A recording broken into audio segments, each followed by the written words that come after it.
I was 21 years old, I could only speak English, which is typical for those of us from English-speaking countries.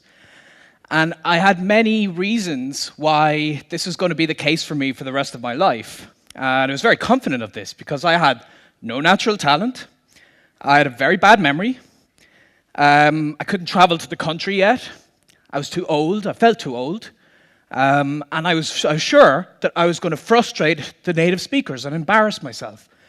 And on top of this, in school, I did really poorly with languages. So I did actually get the opportunity to get into languages after I graduated university with a degree in electronic engineering, still only able to speak English. I moved to Spain, and I figured this is it. This is going to solve my problems, living in the country. No. 6 months later of living in Spain, couldn't speak any Spanish. Now, a sensible person would have given up at this stage and gotten the point. I'm not very sensible, though. So I figured if I change my approach and change my attitude, maybe I can change my language skills. And what happened to inspire me to get into language learning was I met a polyglot. A polyglot is someone who can speak many languages. And the first time you meet someone like that, you can't help but feel really impressed. Like, for instance, there's Richard from the UK, and there's one video online where he speaks 16 languages. Let me just show you a little clip here. You can see him. Je parle français et anglais avec ma fille. Speak French, Macedonian, Czech, and Catalan, which is pretty impressive. And we also have Luca from Italy. And here you can hear him speak in German and Portuguese. We also have Susanna, who goes through here her Italian and her Russian. And a very impressive video I saw once, this 16-year-old from America called Tim goes through 20 languages in one video. And in this part here, you can see him go through Wolof,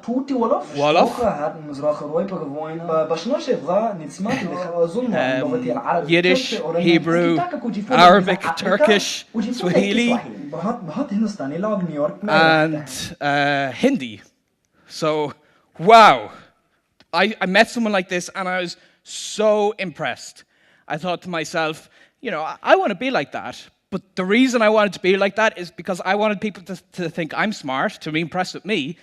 And I met this polyglot at the start of my time in Spain, and with this very superficial motivation, just because it would be cool to learn a language, I failed. So what I discovered after those 6 months is one of the biggest problems we have in language learning, but we don't know it, and that's motivation. A lot of us start with the wrong motivation to learn a language. We're learning the language just to pass an exam, to improve our career prospects, or in my case, for superficial reasons, to impress people. And what I found is those polyglots I've just shown you in the video, the reason they're learning the language is because they're passionate about that language. They're passionate about the literature and the movies and being able to read in a language and, of course, to use it with people. And when I changed that priority of using the language with people, I was able to learn the languages myself. But there are a lot of things that people feel would not allow them to learn language. So I want to go through, I think there's 5, I asked a lot of people, there's 5 major reasons they'd never get into language learning. So let me go through some of these here. The first is that they've no language gene or talent.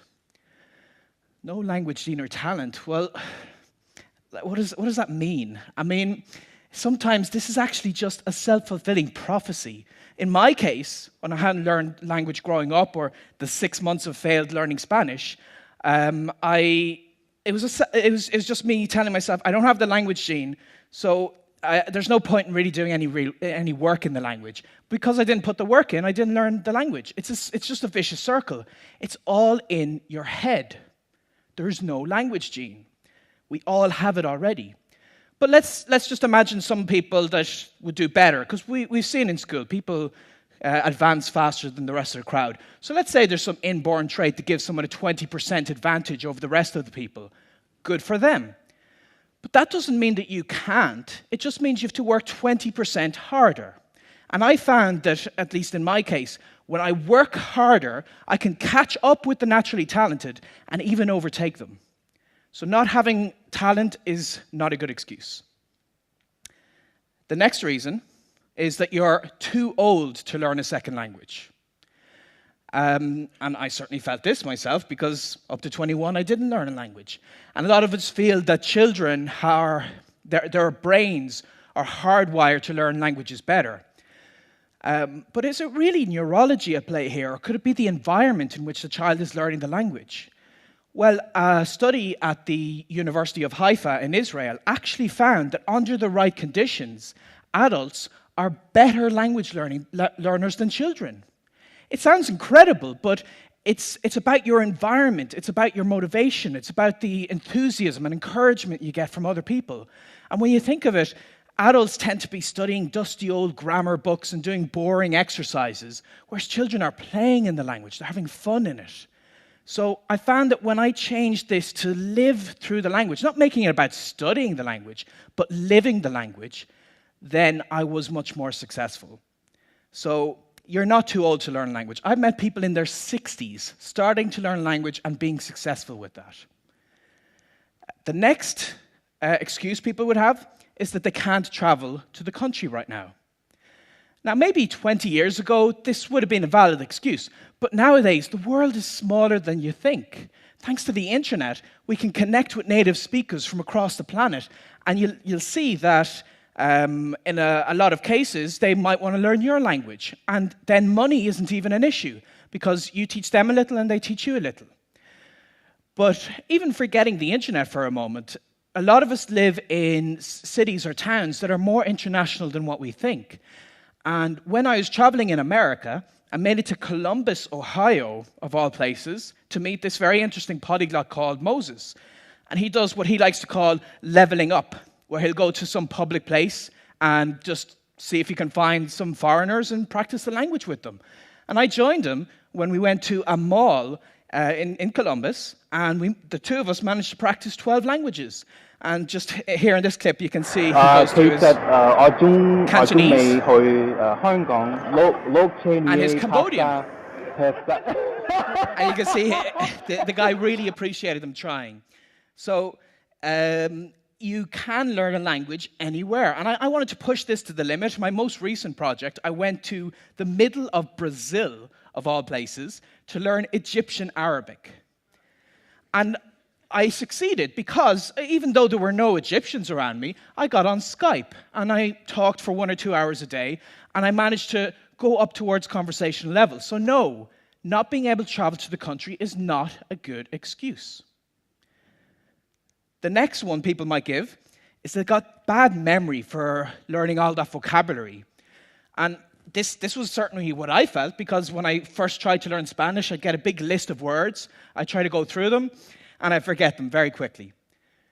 But research on memory capacity has found that it's better when you revise these words with the right frequency.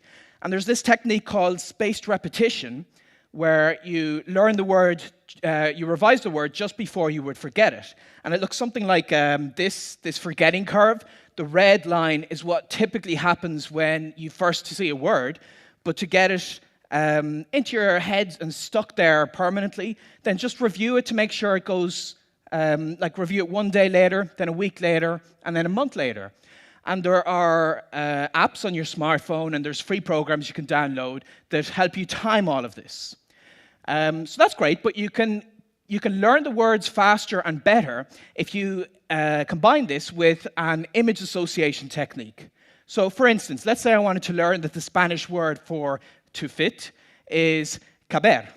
Well, what if I imagine then that it's barely possible to fit a bear in a cab? Caber is to fit. So you do this for a lot of words, and it actually gets very easy with time, and you can learn vocabulary instantly. So no, having a bad memory is not a good excuse. Next, and I think the most important one that people always say is that they're going to frustrate native speakers. And this is just so not true. I've been to many places, I've spoken to many people, and every time I attempt to use their language, they're overjoyed. They're so pleased that I'm even trying. And I just feel like, especially adults, when we learn a language, we're such perfectionists. We want everything to be just right. And perfectionism is a really bad thing in language learning, because a language is a means of communication. It's a way to get to know new people and new cultures. And when you embrace this, it's okay to make mistakes. And I actually have a goal to make at least 200 mistakes a day, because then I know I'm getting somewhere, I'm using the language. So embarrass yourself. Go out there, talk to people, it's okay. When do you think I was learning a language better? Here or here? So anyone can indeed learn a language when you use it with people, and it's okay to use it early. And this is so important that you don't have to wait until you speak the language perfectly and fluently and so on. You can get into it sooner than you'd expect. And it opens up so many doors to these other cultures. So for instance, after I'd learned that Arabic in Brazil, I made it to Egypt, and I made it all the way deep into the Sahara Desert. I sat down in the sand with an Egyptian, and I had some tea, and we had this nice little chat here. Wow. ميدان تحرير صغير مش كبيرة ميدان تحرير مش مصر ايوه مصر كبيرة. And there I'm just saying that Egypt is so much, it's so vast, it's so great, it's so much more than just Tahrir Square in Cairo.